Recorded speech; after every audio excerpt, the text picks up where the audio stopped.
গানের তার কানে লাগাইয়া ঘুমাইতেছ রে যুবক, 5টা সেকেন্ড যদি ভাবতি যে ঘুমের মধ্যেও তো আজরাইল আসে, আমার রুমের মধ্যে যদি আজরাইল অন্ধকারে আইসা দেখে আমার কানের মধ্যে গানের তার লাগানো, হেডফোন লাগানো, আমি মুসলমান, আমি মালিকের দরবারে কেমনে জবাব দিব? রহমতের নবী বলেন, ঢোল বাদ্যের আওয়াজ যদি পাও কানে আঙ্গুল দিও, এটা শয়তানের আওয়াজ। আর এমন কোন গান নাই যে গানের আওয়াজে মানুষের গুনার দিকে আকর্ষণ বাড়ে না। কিন্তু বাবা আজকে একটা দাবি কইরা যায়, পারলে মানিও। আবদার, অর্ডার নয়, আবদার। কলিজা দিয়ে একটা আবদার করি রে যুবক, আমার বয়ানে তো মোবাইল বন্ধ করবি না। মক্কার ইমামাইয়াও যদি তোরে 1 লাখ টাকা দিয়াও কসম করায় কোরআন মাথায় নিয়ে, তারপরেও মোবাইল ছাড়বি না। মা ছাড়তে রাজি, বাপ ছাড়তে রাজি, মোবাইল ছাড়তে রাজি না। যেহেতু চালাবি, এই মোবাইল নিয়ে মরবি, ওয়াদা করছো, তাহলে আর কেমনে ফিরাম? তবে একটা আবদার করি, সারা রাত্র তো মোবাইলের ডিউটি নিয়েই থাকো। যখন ডিউটি শেষ হয়ে যাবে, নিয়ত কইরা ফেলাইছে এখন ঘুমাবো, মোবাইল অফ, ঠিক ওই সময় আমার আবদারটা পারলে একটু রক্ষা করি। মাঝে মাঝে যখন তুমি ঘুমায় যাবা, তোমার এখন ডিউটি শেষ, ওয়াদা ছিল কথা বলবা, তাও শেষ, এখন দুজনে রেস্টে যাইবা। রেস্টে যাওয়ার আগে মোবাইলের মধ্যে একটু সার্চ দিও, ইউটিউবে গিয়ে লিখবা কোরআনের তেলাওয়াত, দেখবা মক্কা মদিনার ইমামদের তেলাওয়াত চলে আসবে। তুমি একটা তেলাওয়াতের মধ্যে টাচ কইরা চালু কইরা বালিশের পাশে মোবাইলটা ফালায় দিও। এবার তুমি তোমার ইচ্ছা মতো ঘুমায় যাও, কোরআনের তেলাওয়াত চলতে থাকবে, তুমি শুনতে শুনতে ঘুমায় যাও। একদিন তুমি নিজে কানে ধরে ওয়াদা করবা, জীবনে আর গান শুনবো না। তেলাওয়াতে কলিজা এমন ভাবে টানবে, চোখের পানিগুলো পড়তে থাকবে। মাঝে মাঝে অনুরোধ করি, একটু দেখিও, কই মোবাইল তো আমিও চালাই, তোমার থেকে দামিটাই চালাই। কিন্তু না, আলহামদুলিল্লাহ, বুঝাবার জন্য বলি, অহংকার না রে বাবা। গোয়েন্দা বিভাগের লোকেরাও যদি মোবাইলটা নিয়ে চেকিং করে, কোনদিন আমার মোবাইল একটা ফেসবুক পাবে না, আইডি পাবে না। গত ঈদে বাড়িতে গেছিলাম, রমাজানে দেশে কুয়াকাটা, আইসা ইউটিউব মাঝে মাঝে দুই একটা ওয়াজ শুনতে গিয়ে দেখি মেয়েদের অ্যাড আসে, ইউটিউব ডিলিট করে ফেলাইছে। কয়েকদিন খুব খারাপ লাগছে, একটু ওয়াজ বড় বড়দের খুব খারাপ লাগছে, কিন্তু এখন সইয়ে গেছে। আজও পর্যন্ত মোবাইল ইউটিউব আর ডাউনলোড করি নেই। মাওলার কাছে এমন একটা মোনাজাত নাই যে বলি না, আল্লাহ মোবাইলের গুনাহ থেকে বাঁচাও। বড় কঠিন পরীক্ষা মুমিনের জন্য এই মোবাইলের গুনাহ থেকে বাঁচা, বড় কঠিন পরীক্ষা। তুমি একটা ওয়াজ দেখবা, সেখানে মেয়েদের অ্যাড চলে আসে, অর্থাৎ গোটা দুনিয়ার আন্তর্জাতিক চক্রান্ত মুসলমানকে টার্গেট করে আছে। হুজুর ইমামতি করবা, কিন্তু ভেতরের নামাজ পড়বা ঠিক, কিন্তু ভেতরের রুহু থাকবে না। রুহু ছাড়া দেহের যেমন দাম নাই, ঠিক নামাজের রুকু আছে, সিজদা আছে, তাসবিহ আছে, কিন্তু নামাজের একটা রুহু আছে। ওইদিকে আবার কখন বয়ান করব যে নামাজের আবার রুহু কি? ওলামায়ে কেরামরা হাদিসটার ইবারত করি, এতটুকু বুঝবেন। নবী বলেন, আনতা আবুদাল্লাহা কাআন্নাকা তারাহ ফা ইন লাম তাকুন তারাহ ফা ইন্নাহু ইয়ারাক। রহমতের নবী বলেন, তুমি এমন ভাবে নামাজে বা ইবাদত করো যেন তুমি নিজে আল্লাহকে দেখো। যদি তুমি আল্লাহরে দেখতে না পাও, এতটুকু নিয়ত করিও যে আল্লাহ আমাকে দেখতেছেন। এর নাম নামাজের রূহ। একে ভিন্ন ভাষায় বলে খুশু আর খুজু। আল্লাহর ভয় নিয়ে নামাজে দাঁড়াও, নামাজই পড়ে না, এ আবার রূহ পাইবে। নামাজ পড়ে না তো পড়েই না, উল্টা আমগো আবার ধাক্কা দেয়, হুজুর নামাজ না পড়লে আলহামদুলিল্লাহ দিল পরিষ্কার। আর নবী কি কয়, দুনিয়াতে যারা নামাজ পড়ে না ওরা পৃথিবীর শ্রেষ্ঠ নিকৃষ্ট চোর। নবী বলেন মুমিন আর বেঈমানের মধ্যে ব্যবধান নামাজ, বাইনাল আবদি ওয়া বাইনাল কুফরি তারকুস সালাহ। বেঈমান কাফেরেরা নামাজ পড়ে না, মুমিনেরা নামাজ ছাড়ে না। ইহা হাম সব মুসাফির দিল না লাগা,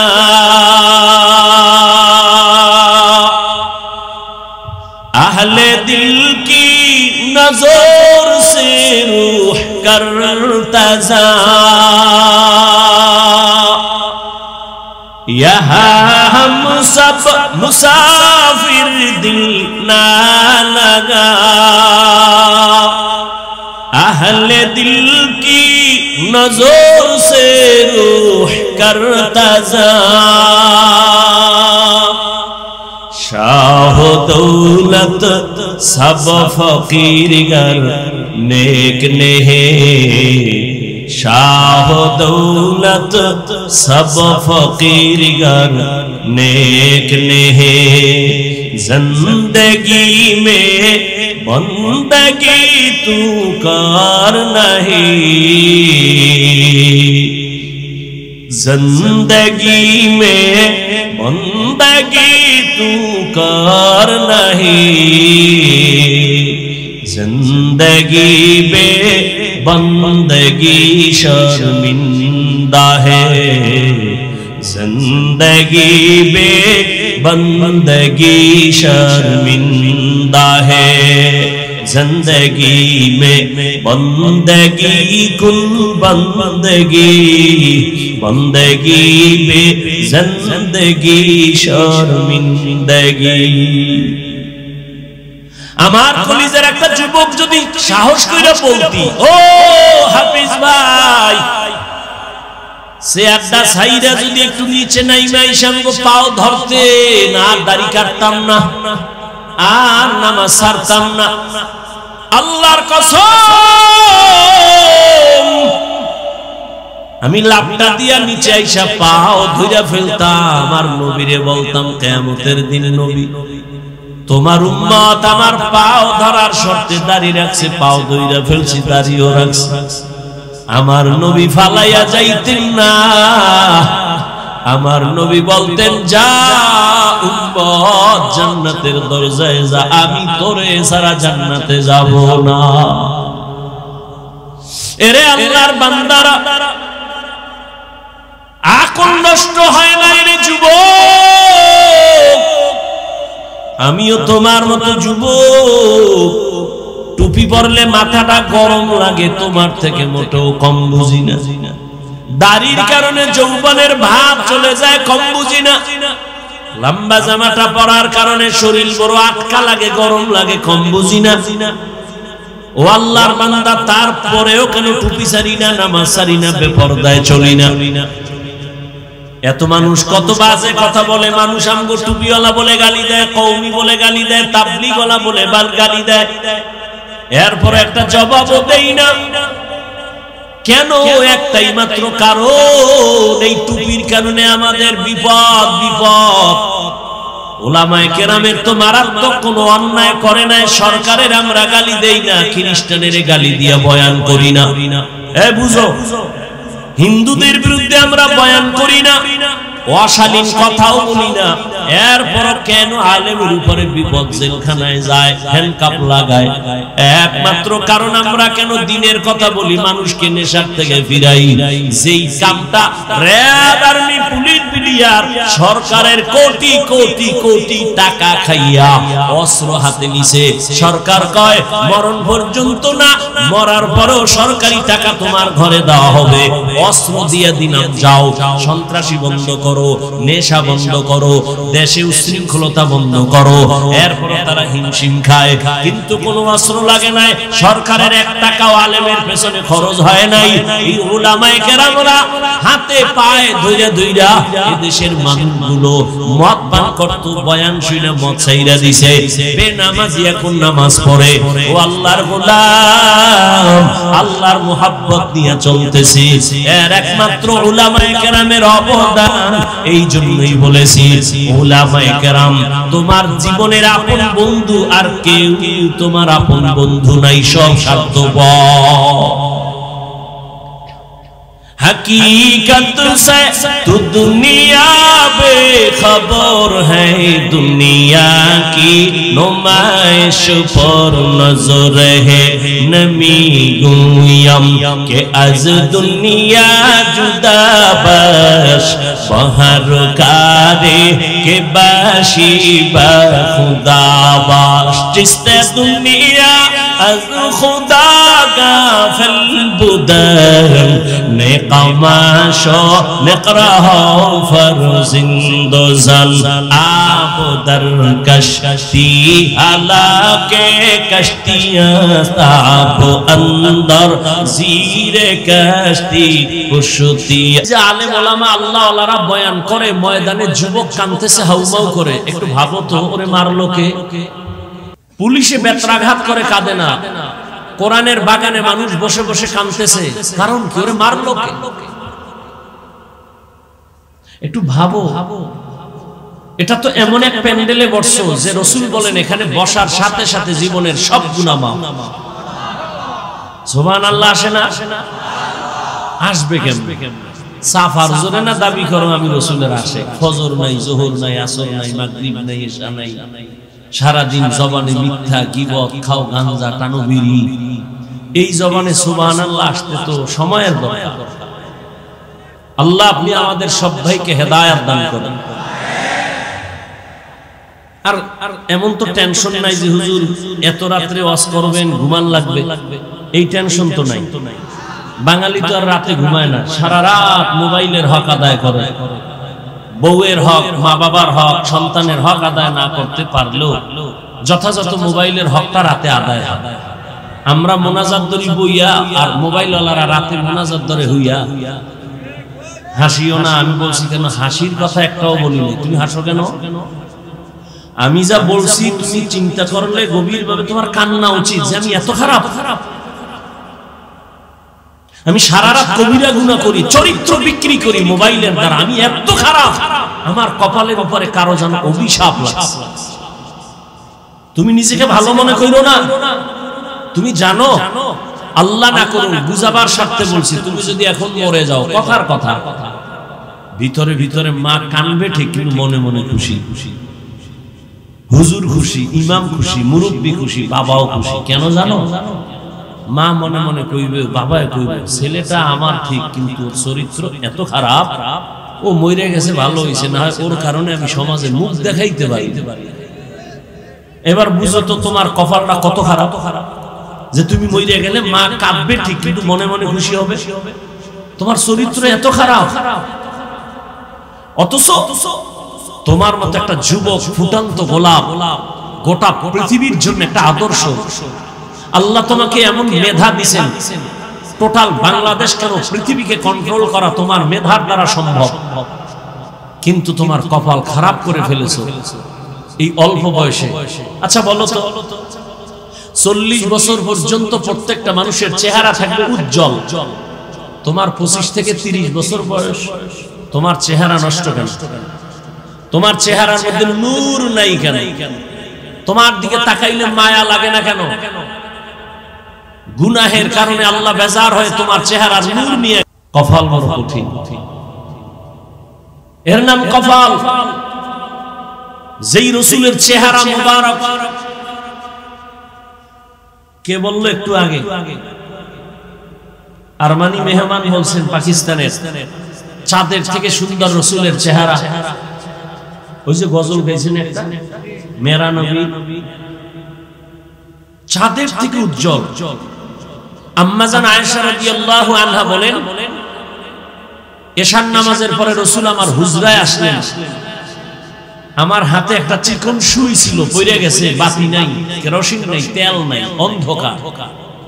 রাসূল আসছেন, চেহারা আলোতে পুরো রুম আলোকিত, আমি খুঁটির গোড়ায় সুইটা পেয়ে গেলাম। যেই রাসূলকে এক নজর মুহাব্বতের দৃষ্টিতে তাকাইলে এক সপ্তাহের ক্ষুধা থাকে না, যেই রাসূলের দিকে এক নজরে মুহাব্বতে তাকাইলে জান্নাত ওয়াজিব, জাহান্নাম হারাম। সেই রাসূলকে 13 বছর দেখছে কাছে বইয়া, বয়ান শুনছে, কালেমা পড়ে নাই।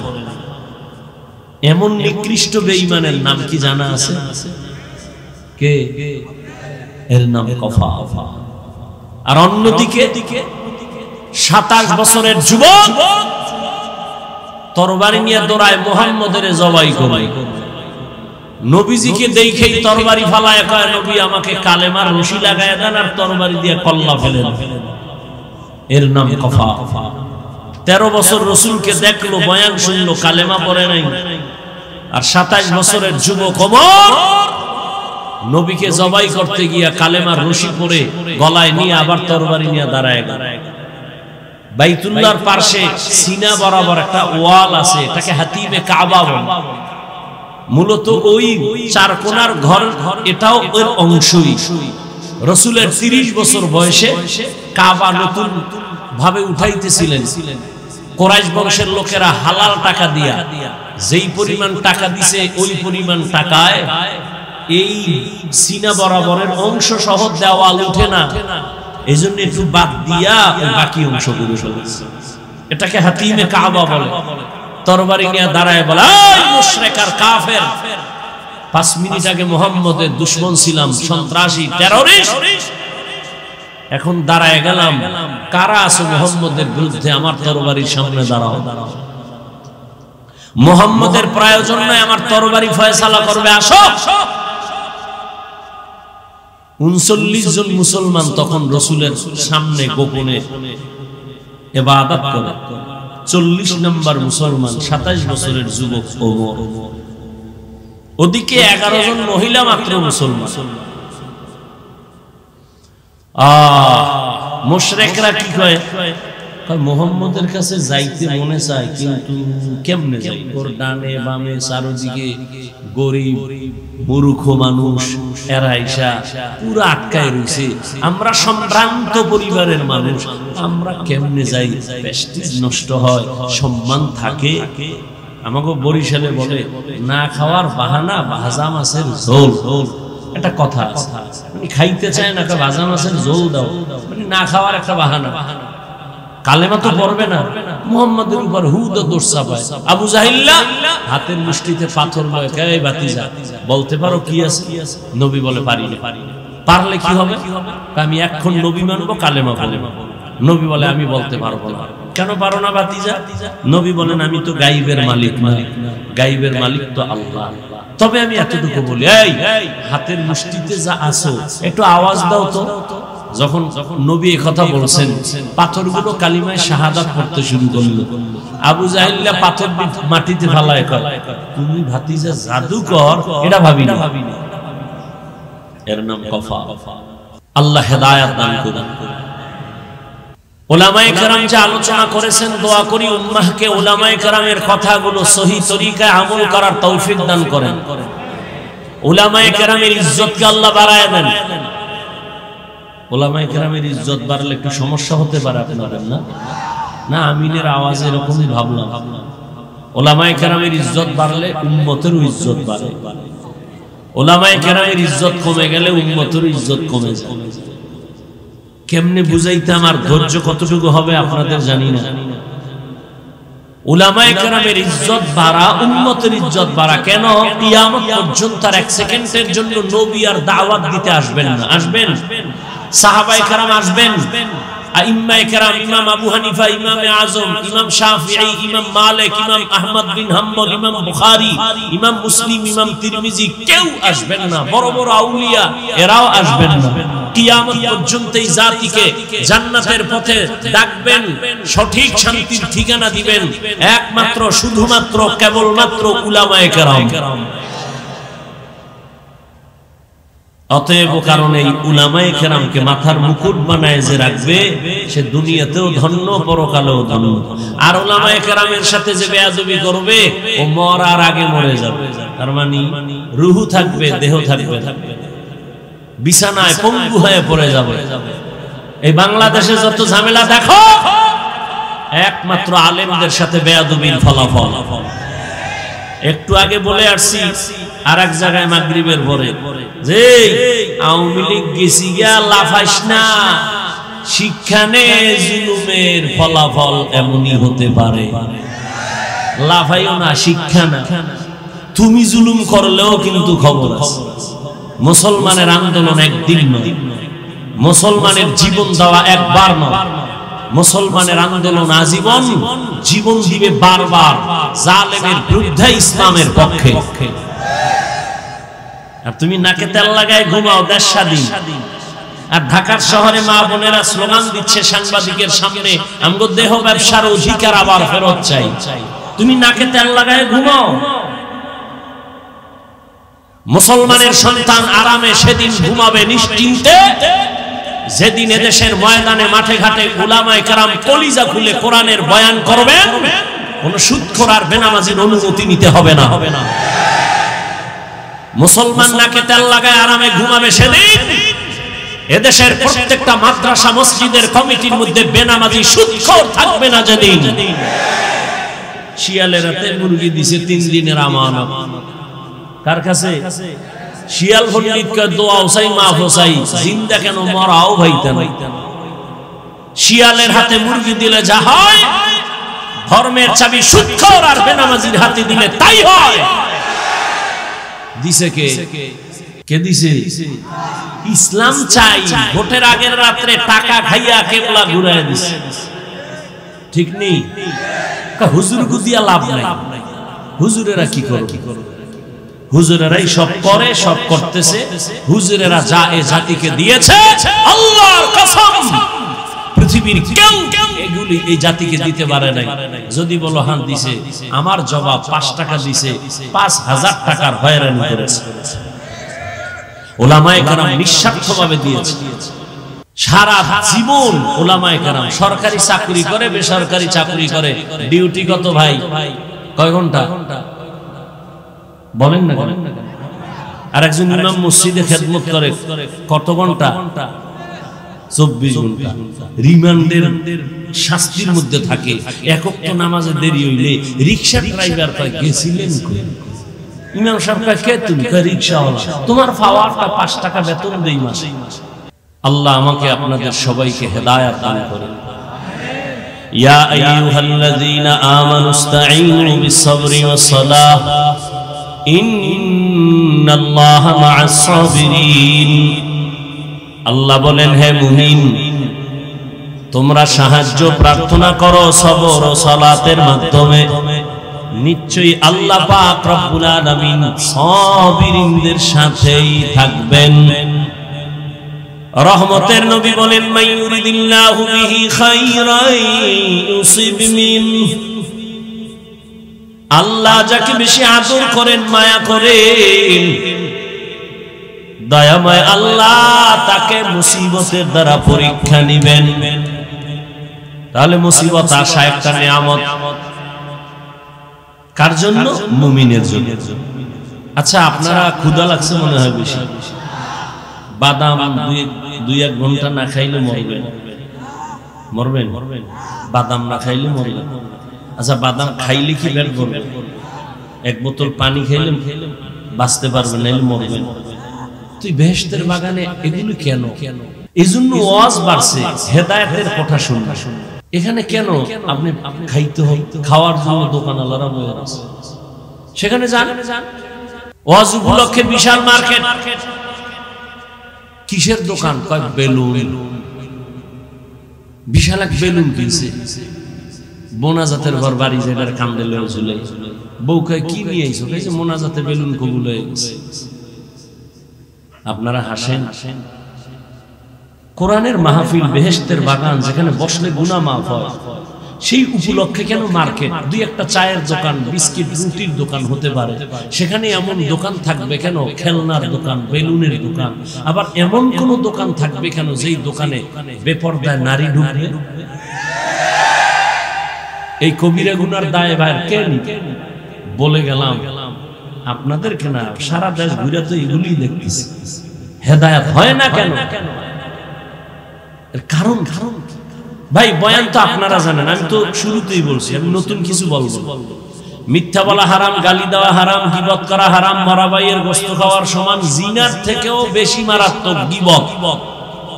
এগুলি জানেন না? তো বয়ান তো এগুলি করুন, বাইরে তো কিছু না।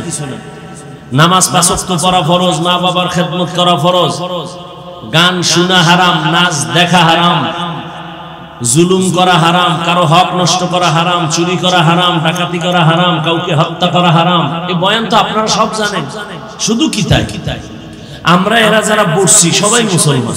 আপনার আল্লাহ আমার আল্লাহ এক না আলাদা? আপনাদের নবী আমার নবী, সত্য কথাটা মানেন আর না মানেন অন্তত একটু স্বীকার করেন। আপনার নবী আমার নবী, আপনার আমার কোরআন, আপনার হাদিস আমার হাদিস, দুনিয়াতে আসছি সিস্টেম এক, আপনার ধর্ম আমার ধর্ম, কালেমা কাবা সব এক। দুনিয়াতে আসছে সিস্টেম এক না? কুমিল্লাওয়ালারা লঙ্গি বইরা জন্ম নিছে, সব এক। বিদায়বেলা কাফনের সংখ্যা হবে 3টা, মহিলাদের 5টা। বক্তা হিসাবে একটা কাফন সম্মানে কেউ বাড়াবে না, গরিব হিসাবে কেউ একটা কাফন কমাবে না। কালার হবে আলাদা না? কালারও এক। কাফনের উপরে লেখা থাকবে বড় হুজুরের লাশ, লেখা থাকবে এটা কোটিপতির লাশ। এত ভাব কেন? আজকে আমি বক্তা বক্তা ভাব, তুমি ক্ষমতা টাকার ভাব। এই ভাবে কি হবে? সাদা কাফনে ঢুকলে সব বাহাদুরি শেষ। কবরের সাইজও হবে এক, কবরে প্রশ্ন হবে 3টা, তাও এক। রবের পরিচয় দাও, ধর্মের পরিচয় দাও, রাহমাতুল লিল আলামিনের পরিচয় দাও। রহমতের নবী বলেন এই 3টা প্রশ্নের জবাব যারা দিয়া দিবে তাদের কবর হবে রওজাতুম মির রিয়াজিল জান্নাহ। আর এই 3 প্রশ্নের জবাব যারা দিতে পারবে না তাদের কবর হবে হুফরাতুম মিন হুফারিন নার। কারা পারবে এই প্রশ্নের জবাব? হুজুরেরা। কোনো গ্যারান্টি নাই হুজুর জবাব দিতে পারবে। যদি গ্যারান্টি থাকতো তাহলে 10 জন সাহাবা জান্নাতের টিকিট হাতে নিয়ে সারা জীবন আবার কান্না করে কাটাইতেন না। রহমতের নবী বলেন আমি আয়েশার হুজরায় শান নামাজের পর ঘুমাই, আমি ঘুমাইলাম আর চোখ বন্ধ থাকে কিন্তু আমার অন্তর ঘুমায় না। রাতের গভীরে হঠাৎ আমার কান সজাগ হয়ে গেছে, কে যেন আমার মাথার পার্শ্বের মসজিদে নববীতে কান্না করে। এই আর একটা কথা বলি না, এই জন্য উঠতেছে মনে হয়। বয়ান বক্তার এলেমের আমলের বাহাদুরিতে বয়ান হয় না, সম্পূর্ণ বয়ান নির্ভর করে শ্রোতাদের অন্তরের মোহাব্বত আর আকর্ষণের উপর। জানি না এখানে আপনাদের অন্তরের কি অবস্থা। আমি আল্লাহকে ভরসা করে বসছি, কারণ নিজের ছোট মনে করে বসলে বরকত। আর আল্লাহ আমার মনে হয় এই জন্য ছোট বানায় রাখছে। একদিন এক বড় আলেমকে জিজ্ঞেসিলাম, হুজুর কেন? আমার মনে চায় আমি আরো অনেক উপরে উঠি, লেখাপড়া করি, বিদেশ যাই। না, যদ্দুর আছেন এই সম্মান কয়জনে পায়? আর এই যে আল্লাহ অনেক উপরে উঠায় নাই, বড় মুফতি হন নাই, এটা হইলে হতে পারে আপনি অহংকারে লাইন ছাড়া হয়ে যাইতেন।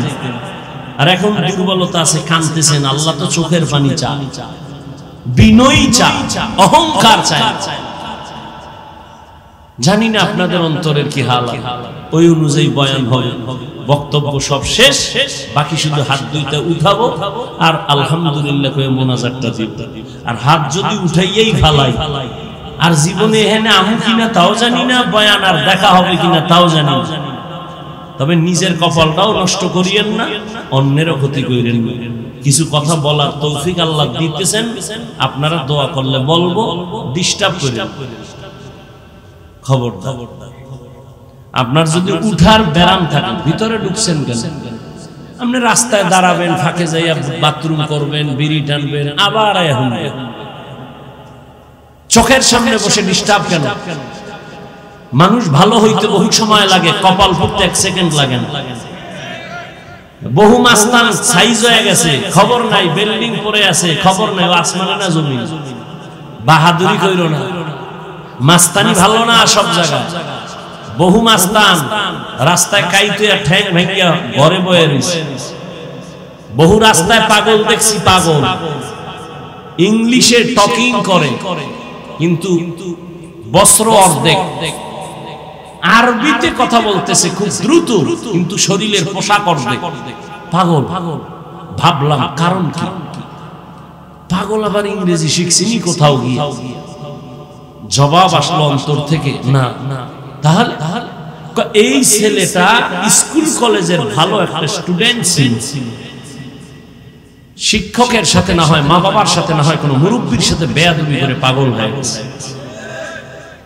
মাদ্রাসার কোনো ভালো ছাত্র ছিল, বেয়াদবি চূড়ান্ত পর্যায়ে করার কারণে আল্লাহ ওরে পাগল বানায়। পাগল বানাইতে কি বেটা তোরে আলাদা মেডিসিন লাগে? ব্রেনের একটা তার আউলে গেছে, সব শেষ, কিচ্ছু লাগছে। ঘুমের থেকে উঠে দেখবি দুনিয়া পুরাটা অন্ধকার। মাকে বলবি আম্মু আমি তো চোখে ঝাপসা দেখি, কি হইল? আম্মু কান্না করে, আর মাওলায় না দিলে আর হবে।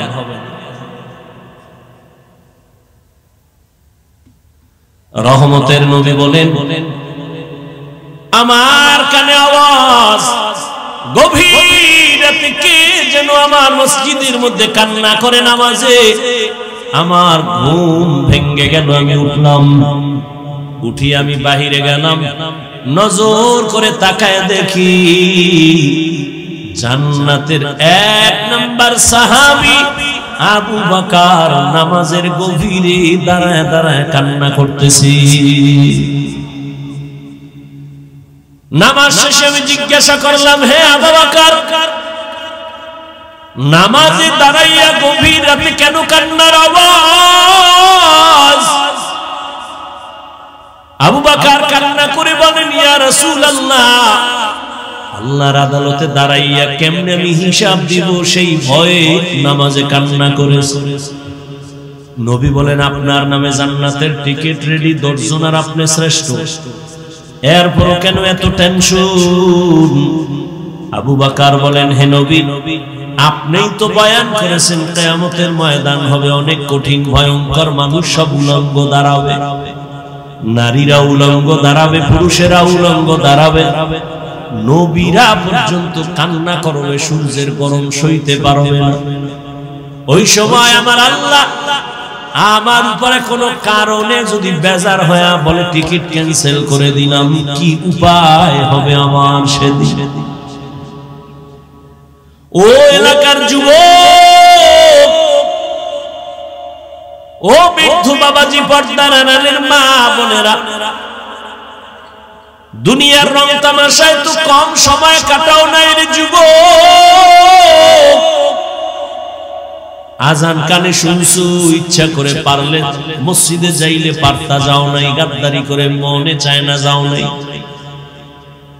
জীবনটা হেলায় খেলায় কাটায় দিছো। একবারও কি চিন্তা করছো তুমি মইরা গেলে মানুষ তোমারে দোয়া করবে না, বড় দোয়া করবে? এমন কিছু করছো নিজে মইরা গেলে মানুষ দোয়া করবে না? করো নাই, বরং তুমি এমন চরিত্র ধ্বংস করেছো, মাও খুশি হবে, বাবাও খুশি হবে, হুজুরেরাও কইবে ছেলেটার ব্যবহার ভালো না, মইরা গেছে ভালো। জীবনে কি অর্জন করেছো একবারও কি চিন্তা করছো রে বাবা? অথচ তোমার মতোই তো বহু যুবক দেখো ওই কুমিল্লা কলেজে লেখাপড়া করে, ঢাকা কলেজের ছাত্র, এক ওয়াক্ত নামাজও ছাড়ে না, দাড়িও কাটে না। সত্য কথার একটু সাক্ষী দাও, আছে না নাই? আর বয়ানের দরকার নাই, দরজা জানালা বন্ধ করে একা একা নিজের পায়ের জুতা খুইলা কপালে বাড়ি মেয়েরা ক তোর কপাল এত খারাপ কেন? নিজেরে প্রশ্ন করে, এই কপাল পোড়া, তোর মতো যুবকটাই তো কুমিল্লা কলেজে বইরেই নামাজ পড়ে, তুই কেন পারো না? তোমার মতো যুবক তো রাস্তায় গাড়ি চালায়, ড্রাইভারি করে নামাজ পড়ে, তোর কপালে তো খারাপ কেন? তুই কেন পারো না? তোর মতো যুবক জাহাঙ্গীরনগরে পড়ে, ঢাকা বিশ্ববিদ্যালয়ে পড়ে, পাগড়ি লাগানো, পেছন থেকে তাকাইলে মনে হয় যেন মসজিদের খতিব, অথচ জীবনেও মাদ্রাসার বারান্দায় যায় নাই। এমন কেন হইছ রে বাবা? কলেজে বইরা কয়ে উলামায়ে কেরামের রং লাগাইছি।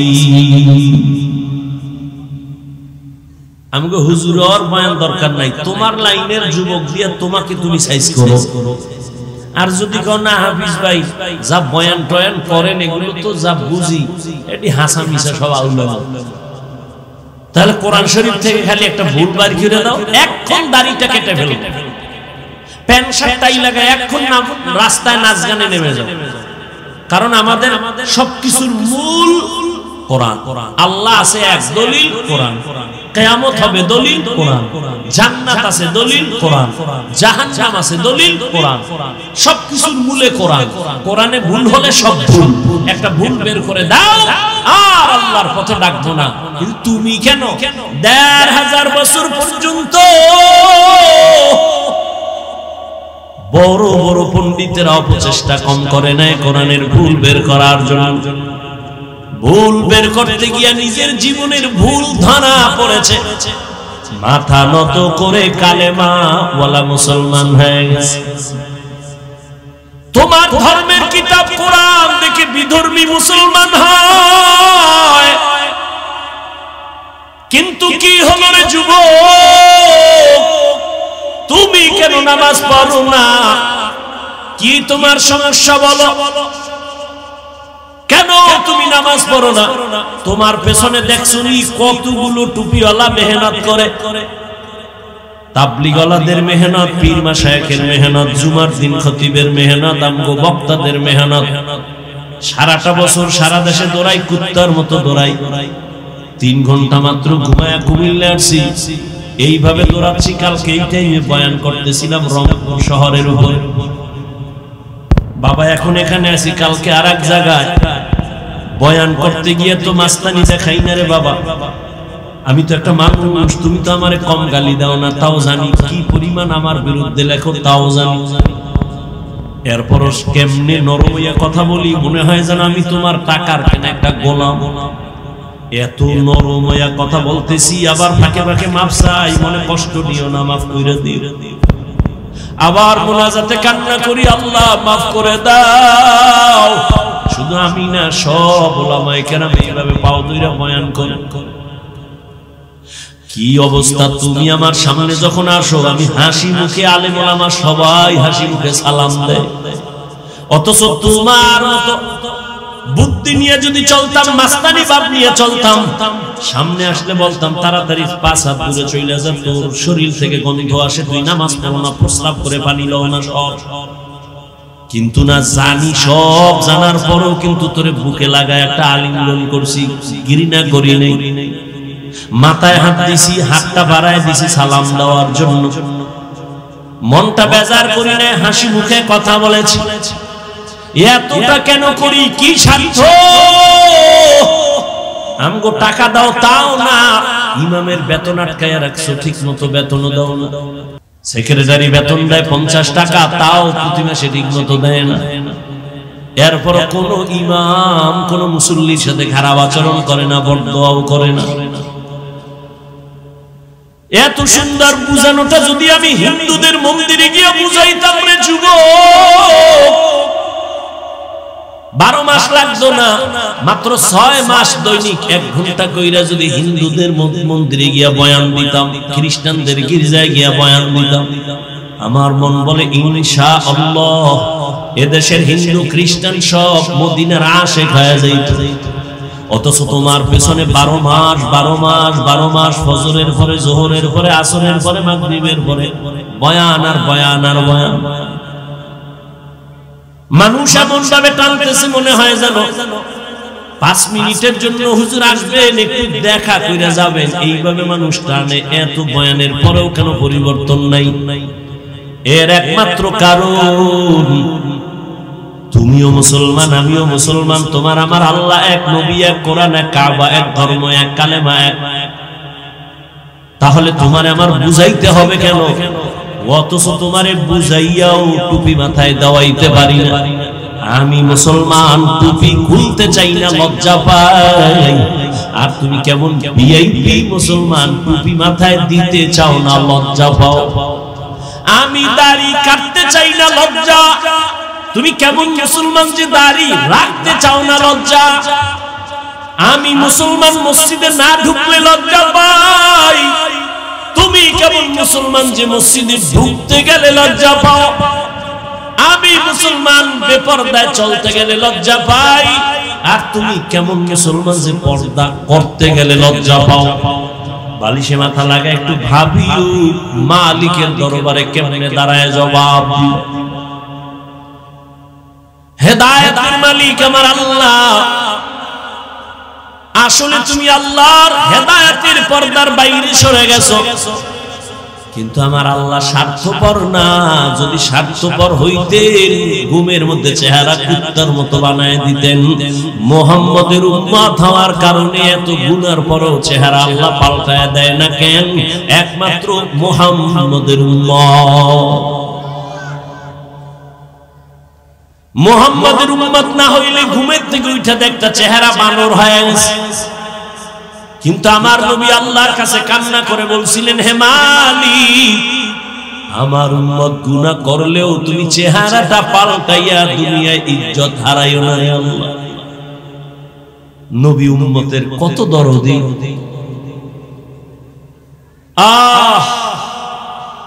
জীবনে সব পাইছো, আল্লাহরে পাও না, তো কিছুই পাও।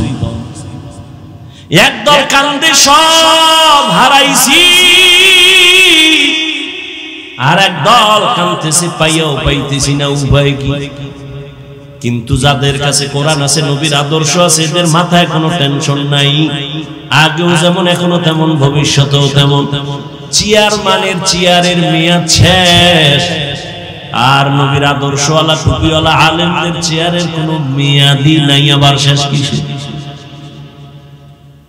কারণ টাকা দিয়া সম্মান কিনলে ফুলের মালার পরে আবার জুতার মালাও আছে।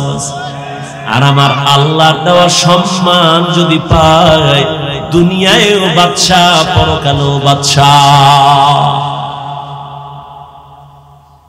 আল্লাহ পাক বলেন, ও মুমিন, সাহায্য চাও সবর ও সালাতের মাধ্যমে। আমি আল্লাহ সাবিরদের সাথেই আছি, কোনো ভয় নাই। নবী বলেন, আল্লাহ যারে বেশি মায়া করেন তাকে পরীক্ষা করবে মুসিবতের দ্বারা। স্বামী আর স্ত্রী ঘরের মধ্যে বৈশা মহব্বতের আলাপ করে, হঠাৎ করে স্ত্রী একটা ভালো বাবার মেয়ে স্বামীরে পরীক্ষা করার জন্য ডাক দিয়ে কয়, ও স্বামী আমার, তুমি আমারে কেমন মহব্বত করো, ভালোবাসো বলো। স্বামী বলে, তুমি আমার জান, তোমারে নিয়ে আমার জীবন আর মরণ। তুমি আমারে যা বলবা আমি রেডি, যা চাও তাই দিব, আমার চাইতে দেরি পাইতে আমার থেকে দেরি হবে না। স্ত্রী পরীক্ষামূলক কয়, সত্যি কয় সত্যি, যা চাও দিবি কয় দিব, তালাক দে। স্বামী বলে, কি বলেছ বিবি, এটা কেমন করে সম্ভব? ওয়াদা করেছো চাইলেই দিবা, দাও, তালাক দাও। বলে, মরে যাব তারপরে তোমারে তালাক দিব। দুইজনের ভেতর একটু মৃদু ঝগড়া শুরু হয়ে গেছে। সমাধানের জন্য নবীর দরবারে রওনা। রাস্তার মাঝে যাইয়া হঠাৎ করে স্বামী বেচারা রাস্তার পাশে পড়ে গিয়ে পা ভেঙে গেছে। নুজহাতুল মাজালিসে ঘটনা আছে। স্বামী বেচারা একটা চিৎকার দিয়ে কয়, আমারে ধর, আমি মইরা গেলাম, সহ্য করতে পারি না, পা ভাঙ্গা ব্যথা। স্ত্রী হাতটা ধরে কয়, চল, নবীর দরবারে যাওয়ার দরকার নাই, বাড়ি চলো। বাড়ি যাইয়া স্বামীর হাত ধরে কয়, স্বামী আমারে মাফ করে দাও, আমি যে তালাক চাইছিলাম কথাটা ফিরায় নিলাম, উড্ড করে নিলাম। স্বামী ডাক দিয়া কয়, বিবি, তালাক কেন চাইছো? আবার চাওয়ার পরে কেন আবার উড্ড করে নিতেছো, কারণ কি? স্ত্রী বলে, তুমি কি নবীর হাদিস শুনো নাই? কি? নবী বলছেন, আল্লাহ যারে বেশি ভালোবাসবেন মুসিবত দিয়া তার একটু পরীক্ষা নিবেন, চোখের পানি নিবেন। আমি তোমার ঘরে আসছি আব্বা আম্মার মায়া সারিয়া, তোমার ঘরে এত বছর ছিলাম, কোনো মুসিবত দেখি নাই, কান্নাও নাই। যেখানে মুসিবত নাই ওখানে খোদার রহমত নাই, যেখানে আল্লাহর রহমত নাই সেখানে আমিও থাকতে চাই না। কিন্তু রাস্তার মাঝে যাইয়া যখন তুমি পা ভেঙে চোখের পানি ছেড়ে কাঁদছো, আমার মালিকের রহমত তোমার উপরে চলে আসছে, তোমার আল্লাহর পরীক্ষা শুরু হয়ে গেছে, রহমত নেমে আসছে। আমি নিয়ত করেছি যেখানে মুসিবত আছে ওখানে রহমত আছে, আর যেখানে আল্লাহর রহমত আছে সেখানে আমিও আছি। জিন্দেগি মে বন্দগি তু কর নহি, জিন্দেগি মে বন্দগি তু কর নহি, जिंदगी में बंदगी शर्मिंदा है, जिंदगी में बंदगी शर्मिंदा है। खराब लगे এই যুবক ঘুমাও, এটার লাগে একটু একতারা হইলে মজা লাগতো না। গানের তার কানে লাগাইয়া ঘুমাইতেছ রে যুবক, 5টা সেকেন্ড যদি ভাবতি যে ঘুমের মধ্যেও তো আজরাইল আসে, আমার রুমের মধ্যে যদি আজরাইল অন্ধকারে আইসা দেখে আমার কানের মধ্যে গানের তার লাগানো, হেডফোন লাগানো, আমি মুসলমান, আমি মালিকের দরবারে কেমনে জবাব দিব? রহমতের নবী বলেন, ঢোল বাদ্যের আওয়াজ যদি পাও কানে আঙ্গুল দিও, এটা শয়তানের আওয়াজ। আর এমন কোন গান নাই যে গানের আওয়াজে মানুষের গুনার দিকে আকর্ষণ বাড়ে না। কিন্তু বাবা আজকে একটা দাবি কইরা যাই, পারলে মানিও। আবদার, অর্ডার নয়, আবদার। কলিজা দিয়ে একটা আবদার করি রে যুবক, আমার বয়ানে তো মোবাইল বন্ধ করবি না। মক্কার ইমামাইয়াও যদি তোরে 1 লাখ টাকা দিয়াও কসম করায় কোরআন মাথায় নিয়ে, তারপরেও মোবাইল ছাড়বি না। মা ছাড়তে রাজি, বাপ ছাড়তে রাজি, মোবাইল ছাড়তে রাজি না। যেহেতু চালাবি, এই মোবাইল নিয়ে মরবি, ওয়াদা করছো, তাহলে আর কেমনে ফিরাম? তবে একটা আবদার করি, সারা রাত্র তো মোবাইলের ডিউটি নিয়েই থাকো।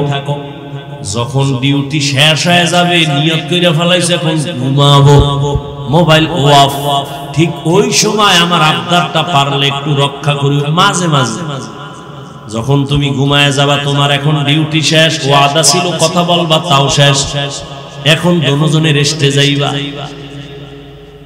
রেস্টে যাওয়ার আগে মোবাইলের মধ্যে একটু সার্চ দিও, ইউটিউবে গিয়ে লিখবা কোরআনের তেলাওয়াত, দেখবা মক্কা মদিনার ইমামদের তেলাওয়াত চলে আসবে। তুমি একটা তেলাওয়াতের মধ্যে টাচ কইরা চালু কইরা বালিশের পাশে মোবাইলটা ফালায় দিও। এবার তুমি তোমার ইচ্ছা মতো ঘুমায় যাও, কোরআনের তেলাওয়াত চলতে থাকবে, তুমি শুনতে শুনতে ঘুমায় যাও। একদিন তুমি নিজে কানে ধরে ওয়াদা করবা, জীবনে আর গান শুনবো না। তেলাওয়াতে কলিজা এমন ভাবে টানবে, চোখের পানিগুলো পড়তে থাকবে। মাঝে মাঝে অনুরোধ করি একটু দেখিও, কই মোবাইল তো আমিও চালাই, তোমার থেকে দামিটাই চালাই। কিন্তু না, আলহামদুলিল্লাহ, বুঝাবার জন্য বলি, অহংকার না রে বাবা। গোয়েন্দা বিভাগের লোকেরাও যদি মোবাইলটা নিয়ে চেকিং করে, কোনদিন আমার মোবাইল একটা ফেসবুক পাবে না, আইডি পাবে না।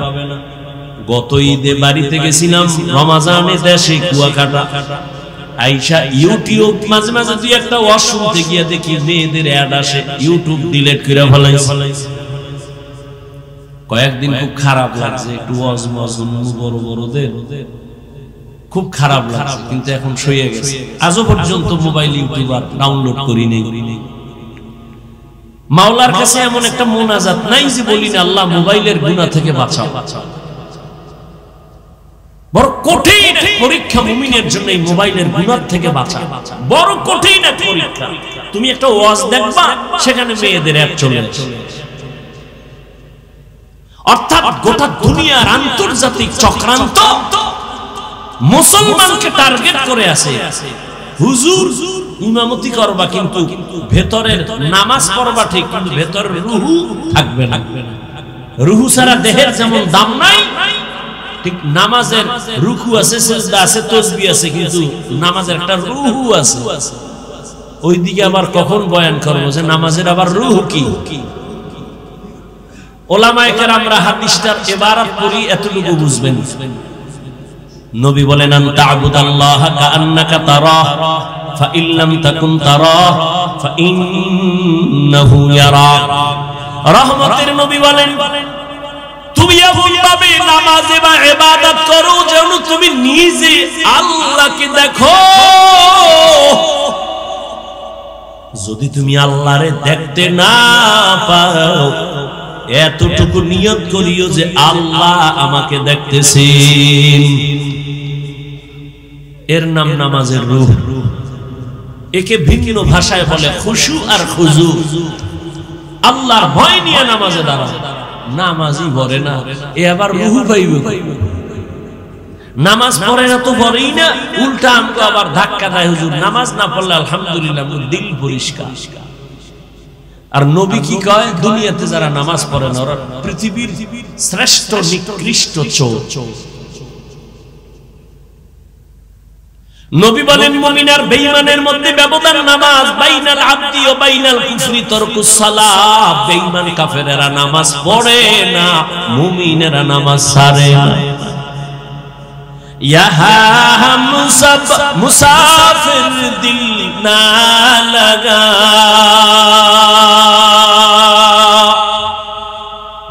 আহলে দিল কি नजर से रूह करता जा, यहाँ हम सब मुसाफिर दिल ना लगा, अहले दिल की नजर से रूह करता जा। शाह दौलत सब फकीर गर नेक नेहे, शाह दौलत सब फकीर गर नेक नेहे। जिंदगी में बंदगी तू कर नहीं, जिंदगी में बंदगी तू कर नहीं, जिंदगी बे बंदगी शर्मिंदा है, जिंदगी बे बंदगी शर्मिंदा है। जिंदगी में बंदगी कुल बंदगी, बंदगी बे जिंदगी शर्मिंदगी। আমার কলিজার একটা যুবক যদি সাহস কইরা বলতি, ও হাফিজ ভাই সে আড্ডা ছাইরা যদি একটু নিচে নাইমা ইসামগো পাও ধরতে না, দাড়ি কাটতাম না আর নামাজ ছাড়তাম না। আল্লাহর কসম আমি লাফটা দিয়া নিচে আইসা পাও ধইরা ফেলতাম আর নবীরে বলতাম কিয়ামতের দিন নবী তোমার উম্মত আমার পাও ধরার শর্তে দাড়ি রাখছে, পাও ধইরা ফেলছি, দাড়িও রাখছে, আমার নবী ফালাইয়া যাইতেন না। আমার নবী বলতেন যা উম্মত জান্নাতের দরজায় যা, আমি তোরে ছাড়া জান্নাতে যাব না। এরে আল্লাহর বান্দারা আকল নষ্ট হয় না রে যুবক, আমিও তোমার মতো যুবক। টুপি পরলে মাথাটা গরম লাগে, তোমার থেকে মোটেও কম বুঝি না। দাড়ির কারণে যৌবনের ভাব চলে যায়, কম বুঝি না। লম্বা জামাটা পরার কারণে শরীর বড় আটকা লাগে, গরম লাগে, কম বুঝি না। ও আল্লাহর বান্দা তারপরেও কেন টুপি ছাড়ি না, নামাজ ছাড়ি না, বেপরদায় চলি না। এত মানুষ কত বাজে কথা বলে, মানুষ আমগো টুপিওয়ালা বলে গালি দেয়, কওমি বলে গালি দেয়, তাবলীগওয়ালা বলে গালি দেয়, এরপর একটা জবাবও দেই না। কেন? একটাই মাত্র কারণ, এই টুপির কারণে আমাদের বিপদ। বিপদ উলামায়ে কেরামের তো মারাত্মক কোনো অন্যায় করে নাই, সরকারের আমরা গালি দেই না, খ্রিস্টানের গালি দিয়া বয়ান করি না। এ বুঝো, হিন্দুদের বিরুদ্ধে আমরা বয়ান করি না, অশালীন কথাও বলি না, এরপর কেন আলেমের উপরে বিপদ, জেলখানায় যায়, হ্যান্ডকাপ লাগায়? একমাত্র কারণ আমরা কেন দিনের কথা বলি, মানুষকে নেশার থেকে ফিরাই। যেই কামটা র্যাব, আর্মি, পুলিশ, বিডিআর সরকারের কোটি কোটি কোটি টাকা খাইয়া অস্ত্র হাতে নিছে। সরকার কয় মরণ পর্যন্ত না, মরার পরেও সরকারি টাকা তোমার ঘরে দেওয়া হবে, অস্ত্র দিয়ে দিলাম, যাও সন্ত্রাসী বন্ধ করো, নেশা বন্ধ করো, দেশে উশৃঙ্খলতা বন্ধ করো। এরপরে তারা হিমশিম খায়, কিন্তু কোনো অস্ত্র লাগে নাই, সরকারের 1 টাকাও আলেমের পেছনে খরচ হয় নাই। এই উলামায়ে কেরামরা হাতে পায়ে ধইরা ধইরা এদেশের মানুষগুলো মদ পান করত, বয়ান শুনে মদ ছাইরা দিছে, বেনামাজি এখন নামাজ পড়ে। ও আল্লাহর গোলাম, আল্লাহর মুহাব্বত নিয়ে চলতেছি, এর একমাত্র উলামায়ে কেরামের অবদান। এই জন্যই বলেছি উলামায়ে কেরাম তোমার জীবনের আপন বন্ধু, আর কেউ তোমার আপন বন্ধু নাই, সব স্বার্থপর। हकीकत से तो दुनिया बेखबर है, दुनिया की नुमाइश पर नजर है।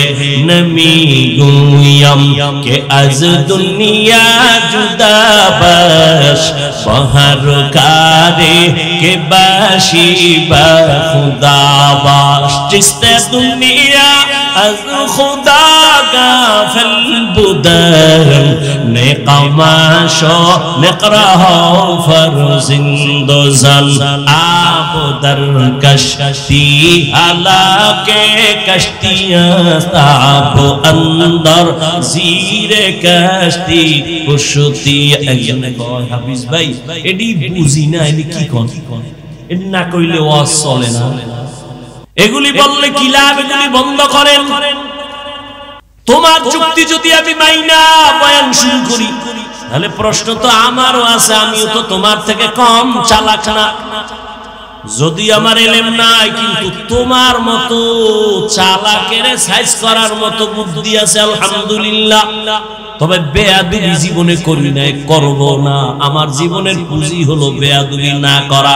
আমার আব্বা আম্মার দোয়া, আমার উস্তাদের দোয়া, উলামায়ে কেরামের দোয়া, আল্লাহর রাসূলের স্পষ্ট সহিহ হাদিস যে আদব রক্ষা করে জীবন চালাবে, আল্লাহ তার মর্যাদা সবার উপরে উঠাবেন। বিনয়ী জিন্দেগি বড় দামি এক জিন্দেগি। ও যুবক, তুমি যে আমাকে প্রশ্ন করছো ফার্সি এই কবিতাগুলো না বললে কি বয়ান চলে না? কেউ তো বুঝেই না। আমি যদি তোমাকে প্রশ্ন করি, আমি যে হাদিসের ইবারত পড়ি, কোরআনের আয়াত পড়ি, একজনও তো আয়াত পড়তেই পারে না, আয়াত বাদ দিয়ে দেই, হাদিস বাদ দিয়ে দেই। যুক্তির নাম ইসলাম না। এত বড় এলেম ওয়ালা ইবলিস আল্লাহর সামনে যুক্তি দিতে গিয়া জীবনটা সব শেষ করলো। অথচ ইবলিস ছিল আল্লাহর কাছে বড় প্রিয় ব্যক্তি। জমিনে এমন কোন ইঞ্চি জায়গা নাই যেখানে ইবলিসের সিজদা পড়ে নাই। ফেরেশতাদের উস্তাদ সেই ইবলিসের আল্লাহ তার ইবাদতে খুশি হইয়া উপাধি দিয়েছে ইবলিস মুত্তাকি, ইবলিস ওলি, ইবলিস আরেফ, ইবলিস বুজুর্গ। কিন্তু আল্লাহর সামনে ইলমের হেডম দেখাইতে গিয়া এক যুক্তিতে ইবলিস জীবনের তরে ধ্বংস হয়ে গেল। এইজন্য যুক্তি দিতে দিতে দিতে দিতে অনেক মানুষ জাহান্নামের দিকে চলে যায়। আর যারা নিজের ছোট মনে কইরা চলে, আল্লাহ আমার ইলম নাই, কিছুই নাই, মাওলা আমি তোমার দরবারের একটা কুত্তার থেকেও খারাপ। কারণ একটা কুত্তা মালিকের লাত্তি খাইয়াও মালিকের গোলামি করে। আর আল্লাহ তোমার দেওয়া পানি, তোমার দেওয়া সূর্যের আলো, চাঁদের আলো সব আমি ভোগ কইরাও আমি তোমার হুকুম মানি না। আমার মতো খারাপ কেউ নাই। মনে হয় যেন একটা কুকুরের থেকেও আমি বড় খারাপ। ও পর্দার আড়ালের আম্মা জানেরা, এতক্ষণ আমি আপনাদের সন্তানদেরকে যে কথাগুলো বুঝাইলাম, এগুলো বাস্তবায়নের জন্য আপনার দোয়া, আপনার অবদান ছাড়া হবে না। কারণ এই জমিনে আপনারা হলেন গাছ, আর আপনাদের ফসল হলো সন্তান। ভালো ফল হলে তো ভালো গাছ দরকার। আম্মা জান, আপনার আদর্শের কারণেই তো সন্তান আদর্শবান হবে। গাছ ভালো হলেই তো ফল ভালো হবে। এই জমিনের মধ্যে সময় দিলে একটা কিসসা শোনাবো। ভালো করে শুনো যুবক, হেদায়েতের মালিক আমার আল্লাহ। এক ছোট ভাই বিয়া কইরা বড় ভাই বিয়া করে নাই। ঘটনাটা অনেক জায়গায় বলে, আজও আমি 5 মিনিটে বলার চেষ্টা করি। ছোট ভাই বিয়া করলো, সন্তান হলো, বড় ভাই করে না। একদিন কয়, ভাইয়া তুমি বিয়া করো না কেন? কয়, মাইয়া ভাইয়া দেশে মাইয়ের অভাব, কলেজের গোড়ায় দাঁড়াইলে শত শত মেয়ে ডানা কাটা ভরি, কেন তুমি মেয়ে পাও না? কয়, না জাতির মেয়ে পাই না। ছোট ভাই ভাবলো মনে হয় যেন একটা সুন্দরী রূপসী একটা সম্ভ্রান্ত পরিবারের মেয়ে চাই। খুঁজে খুঁজে বাইর করছে, কইরা কয়, ভাইয়া ভালো পরিবারের একটা মেয়ে পাইছি। কি কয়? কলেজে পড়ে, ভালো একটা মেয়ে পাইছি, ইংলিশ মিডিয়ামে পড়ে, বাবা অনেক টাকাওয়ালা। বড় ভাই আমি এই মাইয়া চাই। তো কি চাও এটা কও। এবার ভাই ডাক দিয়া কয়, ও ছোট ভাই শুনো, আমি একটা জীবনে মেয়ে চাই, আমার জীবন সঙ্গিনী হবে যে আমার হাত ধইরা আমাকে জান্নাতে নিয়ে যাবে। কোথায় নিবে? কি যুবক বিয়া করছো? কোরআন শপথ করছো না? কয়, হুজুর আমার সাথে তো শপথ করছে মাইয়া, জীবনে আর না। আমি বললাম, ওই মাইয়ার সিরিয়াল কত জানোনি? কয়, না। আমি কই, তোর সিরিয়াল যত, মাইয়ার সিরিয়াল তত। তোর সিরিয়াল কত? কয়, 3। 2 মাইয়ার পরে এই মাইয়া। আমি বললাম, আল্লাহর কোরআন সাক্ষী, তোর মাইয়ার সিরিয়ালও 3। 2 ভোলার ইজ্জত নষ্ট কইরা তোরে ধরছে, তোরে ইজ্জত হারায়া রাস্তার ফকির বানাবে। কোরআনের আয়াত, আল খবিসাতু লিল খবিসিনা, খবিসের সাথে খবিস। ও যুবক, জীবনে লেখাপড়া করে ডাক্তার হইও, দোয়া করে যায়, আমার দোয়া কবুল হবে না, হবে না, হবে না। তবে এই মাঠে বহু আল্লাহর বান্দা আছে যাদের দোয়া কবুল হবে বলে অন্তর সাক্ষী দেয়। দোয়া করি সবাই আমিন বলিও। আল্লাহ যুবক বাবারে স্কুলে পড়ো, ডাক্তার হও, আলহামদুলিল্লাহ। ইঞ্জিনিয়ার হও, আলহামদুলিল্লাহ। প্রফেসর হও, আলহামদুলিল্লাহ। তবে আমার ছোট্ট একটা দাবি, বেয়াদব হইও না। তোমার ব্যবহারে যেন কোনোদিন মা বাবা কষ্ট না পায়, তোমার আচরণে কোনোদিন শিক্ষক যেন কষ্ট না পায়, তোমার আচরণে কোনোদিন উলামায়ে কেরাম যেন কষ্ট না পায়। বলবা কেন? জীবনে সফলতার চেয়ারে বসার জন্য দোয়া লাগবে 3টা। মা বাবার দোয়া লাগবে, শিক্ষকের দোয়া লাগবে, উলামায়ে কেরাম মুরব্বিদের দোয়া লাগবে। এরে আমি হাফিজুর রহমানের আমার আব্বা আম্মা কলিজা বইরা দোয়া দিয়া চেয়ারে বসাইছেন, কিন্তু বয়ান করা আমার আব্বা শিখান নাই, আম্মা শিখান নাই। আমার উস্তাদ শিক্ষকেরা হাতে ধরে ধরে ধরে ধরে আমাকে বয়ান শিখাইছেন। অতএব উস্তাদ আমার বড় দামি এক দোয়ার সম্পদ। মা বাবার বরদোয়া নিবা না, যদি তো বরদোয়া লাইগেই যায় মরার আগে পঙ্গু হয়ে যাবি, এই খারাপ। যদি শিক্ষকের বরদোয়া কলিজায় তোর লাইগা যায়, মরার আগে জীবনটা নষ্ট হয়ে যাবে, বিদ্যার জগৎ থেকে হারিয়ে যাবে, বিদ্যা আর থাকবে না। উলামায়ে কেরামের বরদোয়া যদি কপালে লাগে, চাকার তলে মাথা ঢুকে যাবে, টের পাবি না। অতএব ডাক্তার হও, অনেক বড় ডাক্তার, এই সিফাগল্লির ডাক্তার না। চরিত্র ঠিক রাখো, দেখবা শুধু বাংলাদেশ না, বিশ্বে তোমাকে ডেকে ডেকে নিয়ে যাবে, হায়া করে নিবে ডাক্তার, ঢাকার ডাক্তার, বাংলাদেশের ডাক্তার। আল্লাহ সম্মান দিতে কয় সেকেন্ড লাগে, কিন্তু তোমার পুঁজি লাগবে 2টা। সম্মানের ডাক্তার হতে হলে প্রথম পুঁজি সুস্থতা, দ্বিতীয় পুঁজি সুন্দর চরিত্র। আর এই সুস্থতা আর চরিত্র দুটোটাকে জবাই করার একমাত্র হাতিয়ারের নাম মোবাইল। সুস্থ কিন্তু চরিত্র খারাপ, জুতার বাড়ি কোন জায়গায়। ডাক্তার হইলো তাসলিমার মতো জুতা খায় পালাবে, ওই ডাক্তার হয়ে লাভ কি? তাসলিমা সুস্থ, এরপরে জুতা খাইছে কেন? এমবিবিএস ডাক্তার, এরপরে জুতা কেন? চরিত্র খারাপ। আর তোমার চরিত্র ভালো কিন্তু অসুস্থ, ডিউটি একদিন করে 2 দিন নাই করে বাদ দে। তাহলে সুস্থতাও লাগবে 100, চরিত্রও লাগবে 100, আর দোনোটা জবাই করে মোবাইল। আমি কি বানায় বলতেছি? সবার হাতে মোবাইল আছে, এখন বাসায় যেয়ে গুগলে সার্চ দিবি, টাচ মোবাইল দেখলে শরীরের অঙ্গের কি কি ক্ষতি হয়, চিকিৎসা বিজ্ঞানীরা কি থিওরি দিছে সব গুগলে আছে। আজকে গিয়ে দেখিস। আমাকে হুজুর গুরুতি হুনবি না, কপাল পরা। হুজুর গুফরে বিশ্বাস কম, জীবন বড় ওয়াজ করছি নবীর সুন্নতের, হাত দুইয়া খানা খা, ধোয় না। মাওলায় করোনা ধরাইয়া কানে ধরাইয়া হাত ধোয়, পকেটের মধ্যে মেডিসিন, ফাঁকে ফাঁকে বাইর করে হাত ধোয়, বাইর করে হাত ধোয়। আমার একটা দুইবেন তুমি কিয়ামত পর্যন্ত ধুইলে একটা নেক পাবা না, সুন্নত হিসেবে ধুইলে সওয়াব পাইতা। এখন ঠেকায় ভরসা মাইনকে সিফা আজকায় গেছো, এখন আর হাত ধুইলে লাভ কি? রাসূলের সুন্নত হিসেবে তো আর হাত ধোয় না। আল্লাহ হেদায়েত দান করুন। বাবা এজন্য বলছি, ডাক্তার হও, ইঞ্জিনিয়ার হও, প্রফেসর হও, বেয়াদব হও না। সুন্দর চরিত্র আর সুস্থতার জন্য নিজেও চেষ্টা করো, আর সফলতার জন্য 3 জায়গার দোয়া, মা বাবার, শিক্ষকের, উলামায়ে কেরাম, মুরব্বিদের। এছাড়া কোনো বাহাদুরি চলবে না, দুনিয়া চলবেই না। বড় ভাই কইছে আমি বিয়ে করব, তবে এমন একটা মেয়ে চাই যে মেয়ে আমার হাত ধরে কই নিবে। ছোট ভাইকে তোর কপালে বিয়ে নাই, যা। বড় ভাইকে তো একটা কথা শোনো, আল্লাহ যদি কবুল করে সময় লাগবে না। ইয়াকিন কার উপর? হ্যাঁ, আল্লাহর উপর।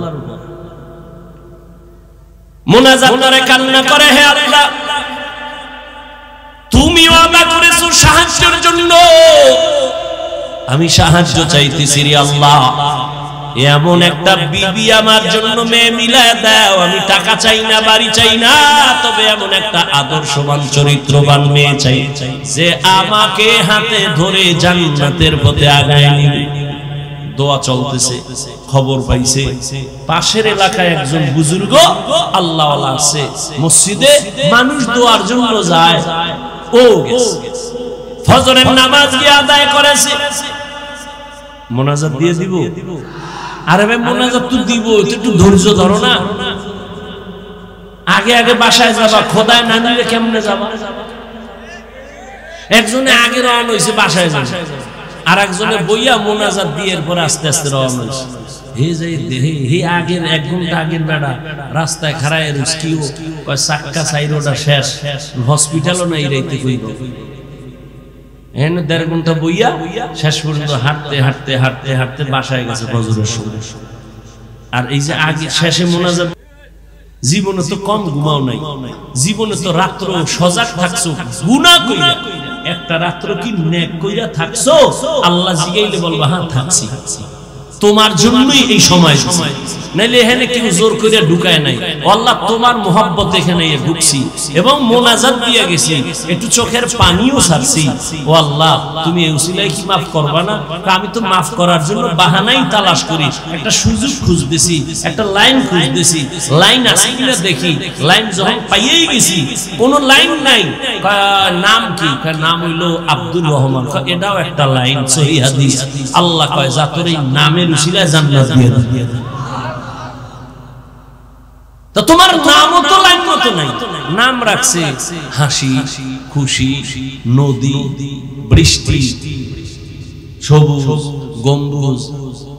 নাম সারা দুনিয়ার বেঈমানের বাড়ি একজন আব্দুর রহমান আছে, রহিমা নামের কোন মেয়ে আছে। তোমার আমার কপালে তো খারাপ কেন যে ইসলামী নামের অভাব, বেঈমানের নামগুলো মুসলমানের ঘরে কেন? একজনের নাম রাখছে বিপদ, ডাক দিছে এই বিপদ। আরেকজন আছে ভাই আমার মহা বিপদ। আগে সন্তান হইলে দৌড়ে যাইতো বড় হুজুরের দ্বারে, হুজুর একটু খেজুর মুখে নিয়ে দেন আর একটা নাম রাখে দেন, সুন্দর একটা। এখন লাগে না ওই যে গজব মোবাইল খুঁজে টুইজে পাইছে একটা নাম। দুনিয়ার আকাম সাকামের নাম এটা একটা দিয়ে গেছে। আর নাম যখন রাখছে এটার একটা নামের অ্যাকশন একটা আছে। নাম আবু বকর, খুব নরম।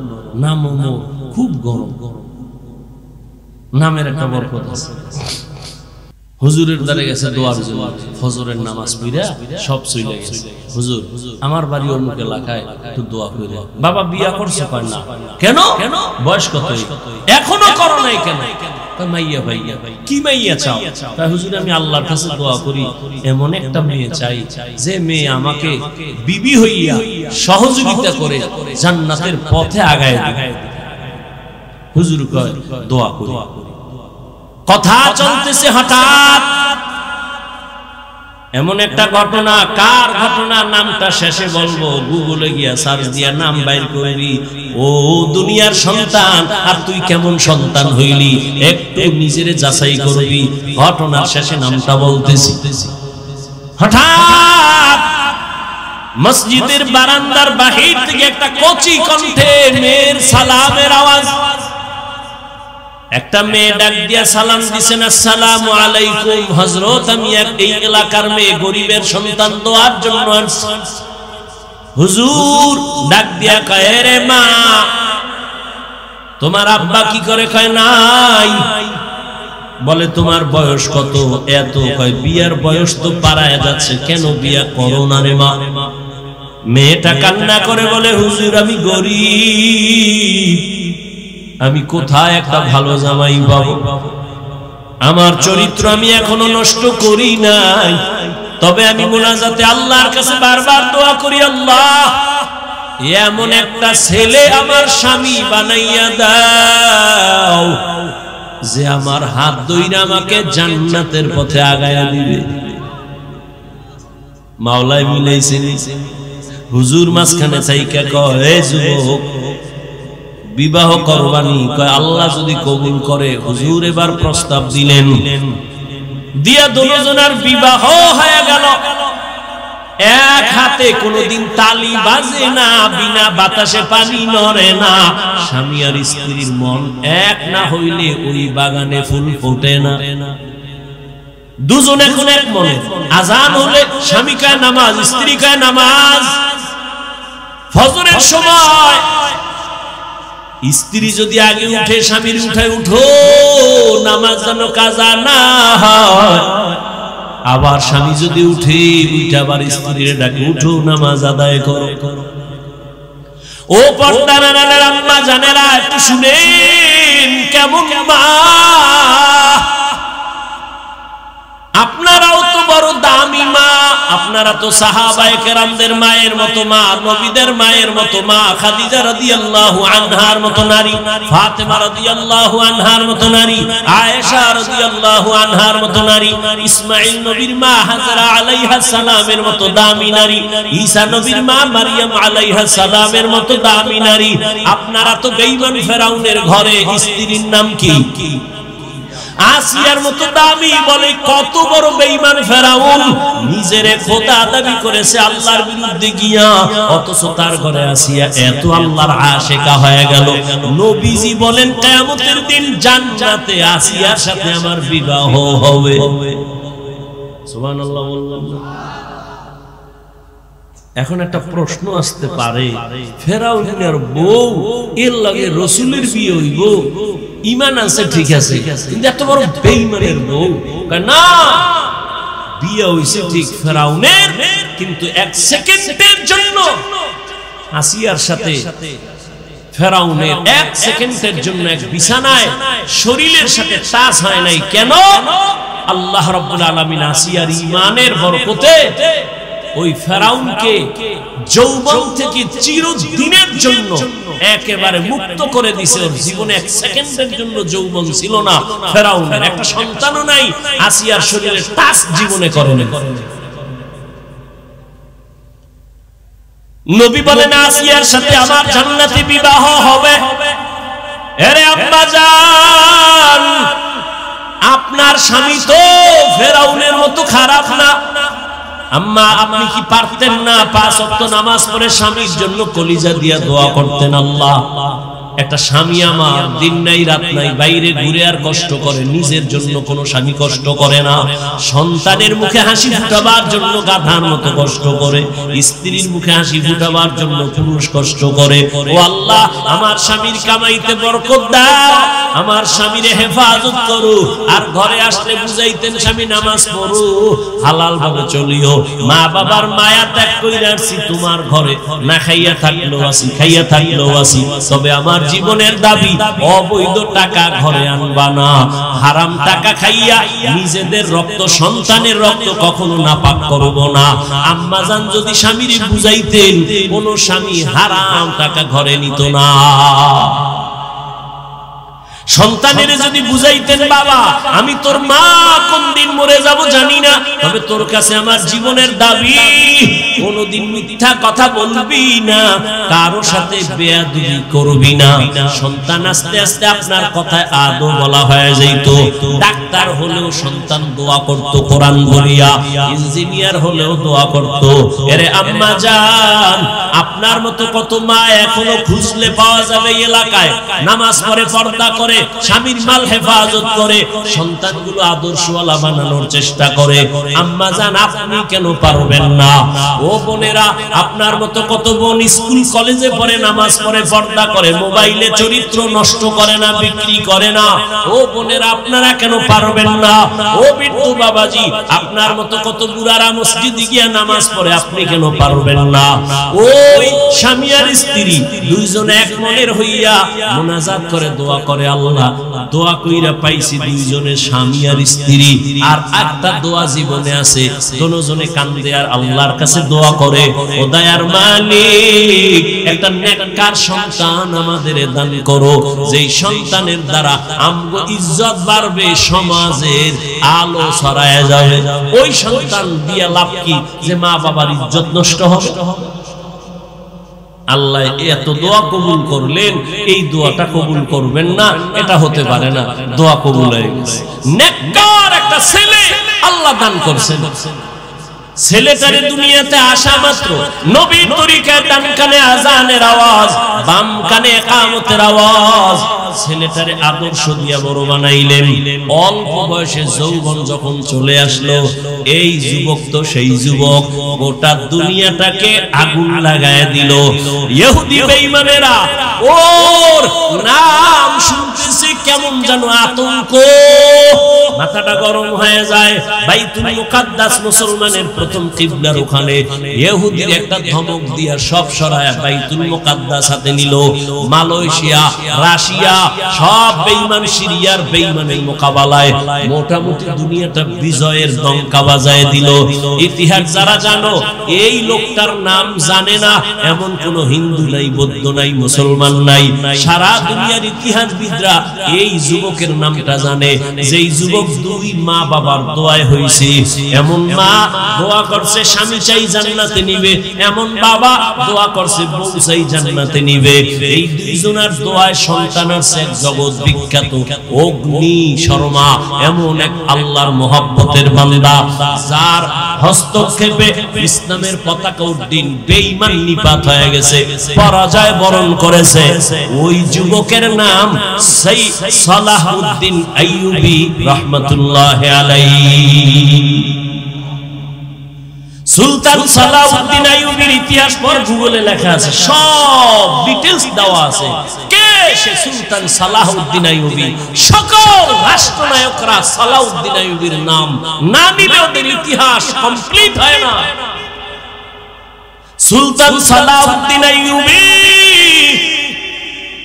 গোটা ইতিহাসের পৃষ্ঠায় স্বর্ণ অক্ষরে তিনি এখনো অমর। এই জন্য আগেও বলছি, ও যুবক, ডাক্তার যদি হও বেয়াদব হইও না তো তাসলিমার মতো জুতা খায়া পালাবা। এখনো সময় আছে, পেছনের গুনাহ থেকে তওবা করে নাও। তোমার গুনার খবর মা বাবা কেউ জানে না, আল্লাহ জানেন। ওই আল্লাহর মোহাব্বত নিয়ে মনে মনে গোপনে গোপনে একটু আল্লাহকে বলো, হে আল্লাহ, মনে হয় জানো এই ময়দানে আমার মতো গুনাহগার কেউ নাই। গুনার কারণে আমার হাত না পাক, চোখ না পাক, জিহ্বা না পাক, গুনাহ করতে করতে জীবনটা শেষ। কত নামাজ ছাড়লাম, কত দাড়ি কাটলাম, বেপরদায় চললাম। ও আল্লাহ, আমার মতো কত যুবক আবার জেনারেল লাইনে থাকে, চাকরি করে, ব্যবসা করে, নামাজ পড়ে, আমি কেন পারবো না? ও আল্লাহ, মনে চাইছে কত গুনাহ করছি শক লাগাইয়া, আর গুনার কাছেও যাব না। দুনিয়াতে চিরদিন থাকবো না, মুসলমান হিসাবে দুনিয়া থেকে তো চলেই যেতে হবে, আল্লাহর আদালতে দাঁড়াতে হবে। গুনাহগার হইয়া দাঁড়াবো না। আজকে থেকে তওবা করলাম, নামাজ ছাড়ছি আর ছাড়বো না, বেপরদায় চলছি আর চলবো না, দাড়ি কাটছি আর কাটবো না। তবে সবার কপালটা খুলবে না। বয়ানের শুরুতেই কিন্তু বলেছিলাম আবু জাহালের কথা, ওমরের কথা। জানি না কার কপাল কোন দিকে যাবে। অনেকে বয়ান শুই না বাইরে গিয়ে আবু জাহালের মেজাজ নিয়ে চলবে আর বিরোধিতা করে, আরো গুনার পাল্লা ভারী করবে। আর একদল ওমরের মেজাজওয়ালা চোখের পানি ছেড়ে গুনার কথা স্মরণ করে তওবা করবে, ফজরে মসজিদে চলে যাবে। ও আল্লাহ, জানি না এই ময়দানে কারা তওবার নিয়ত করেছে। তবে আবদার, ও যুবক বাবারা, যেখানেই থাকো আল্লাহর মুহাব্বত নিয়ে চলো, মা বাবার দোয়া নিয়ে চলো, আল্লাহর কাছে তওবার নিয়ত বলো, হে মালিক আর মা বাবারে কষ্ট দিব না। উলামায়ে কেরামের দোয়া নিয়া, নবীর তরিকা মেনে, শিক্ষক মুরব্বিদের দোয়া নিয়ে চলবো। আল্লাহ তুমি আমার তওবা কবুল করো। এরকম খাঁটি নিয়তে তওবা করার যাদের অন্তর তৈরি, মুনাফিকি নাই, যাদের নিয়তটা খাঁটি, শুধু তাদেরকে বলবো দুটো হাত আল্লাহকে দেখাইয়া দাও। আয় আল্লাহ, আমাদের তওবা কবুল করে নেন, আমাদের হাত কবুল করে নেন। তওবার উপরে মজবুত হইয়া চলার মতো তৌফিক দান করেন, আমিন। আলহামদুলিল্লাহি রাব্বিল আলামিন, ওয়াসসালাতু ওয়াসসালামু আলা সাইয়্যিদিল আমবিয়া ওয়াল মুরসালিন ওয়া আলা আলিহি ওয়া আসহাবিহি আজমাইন। ইয়া আরহামার রাহিমিন, ইয়া আরহামার রাহিমিন, ইয়া আরহামার রাহিমিন। রব্বিরহামহুমা কামা রব্বায়ানি সগীরা। اللهم إنك عفو كريم تحب العفو فاعف عنا. اللهم إنا نسألك رضاك والجنة ونعوذ بك من سخطك والنار. ودير مالك গুনার বোঝা নিয়ে আপনার দরওয়াজায় গভীর রাতে আমরা হাজির। সব বাড়িওয়ালাদের দরজাগুলো বন্ধ, আপনার রহমতের দরজা বন্ধ নাই। ও আল্লাহ, আমরা সবাই গুনাহগার। ওলামায়ে কেরাম, মুরব্বি, হাজী সাহেব, ব্যবসায়ী, চাকরিজীবী, আমার কলিজার যুবক, কত ছাত্র ভাই, পর্দার আড়ালের মা বোনেরা। ও আল্লাহ, দুনিয়াতে যেদিন আসছিলাম আব্বা আম্মা কত খুশি আনন্দ করেছিলেন। আজকের সেই পবিত্র জীবনটা গুনার দ্বারা নাপাক করে ফেলেছি। ও আল্লাহ, এই বেহেশতের বাগানে তওবা করতেছি, আর গুনাহ করব না রে আল্লাহ। আপনার দেওয়া পানি, আপনার দেওয়া সূর্যের আলো, চাঁদের আলো, জমিনের ফসল, গাছের ফল খাইলাম, কিন্তু আপনার শুকর আদায় করতে পারি নাই, নাফরমানি করে জীবন